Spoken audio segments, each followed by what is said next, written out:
Michelle D, sinakmal ng sariling aso sa mukha. Ibinahagi ni Miss Universe Philippines 2023.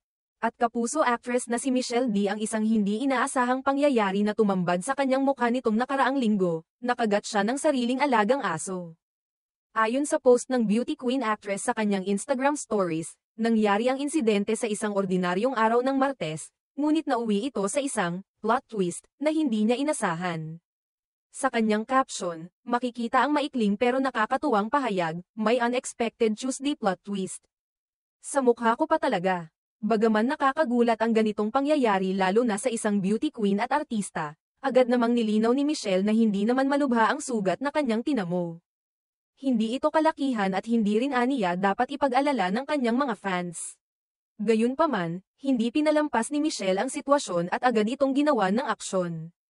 Aware siya na sa kabila ng pagmamahal natin sa ating mga alagang hayop, dapat pa ring maging maingat sa mga kagat ng hayop, lalo na't usap-usapan sa social media ang takot ng marami sa rabies. Dahil sa kagat na iyon, alam na ni Michelle na may posibilidad na mag-iwan ito ng peklat o marka sa kanyang mukha. Kaya naman agad siyang nagpunta sa klinika ng mga kilalang celebrity doctors, sina Dr. Vicky Bello at Doc Haydenco. Sa tulong ng kanilang mga beauty treatments, tiniyak ni Michelle na maagapan at maayos agad ang anumang bakas ng kagat upang hindi ito makaapekto sa kanyang hitsura. Lalo't isa siya sa mga prominenteng mukha sa showbiz at pageant industry. Hindi naman nabanggit sa kanyang posts kung siya ay nagpa-booster shot para sa anti-rabies vaccine, pero siguradong isinasaalang-alang niya ang kanyang kaligtasan at kalusugan. Kahit hindi detalyado ang lahat ng naging hakbang, malinaw sa kanyang mga ipinost na maayos ang kanyang lagay at hindi siya nagpabeya. Sa kabila ng nangyari, hindi ipinakita ni Michelle ang kahit na anong galit o sama ng loob sa kanyang alagang aso.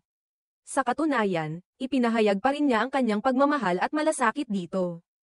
Isang magandang halimbawa ito ng pagiging isang responsableng fur parent, na bagamat may hindi inaasahang nangyari, hindi ito naging dahilan upang mawala ang kanyang pagmamahal sa kanyang alaga. Makikita sa mga reaksyon ng netizens na marami ang humanga sa pagiging kalmado at positibo ni Michelle sa kabila ng pangyayaring ito. Komento ng ilang tagahanga, sobrang chill ni Michelle. Love pa rin ang baby niya kahit kinagat siya. Ganyan dapat ang tunay na fur mommy, responsible pero loving pa rin. Buti na lang hindi malala. Sana gumaling agad.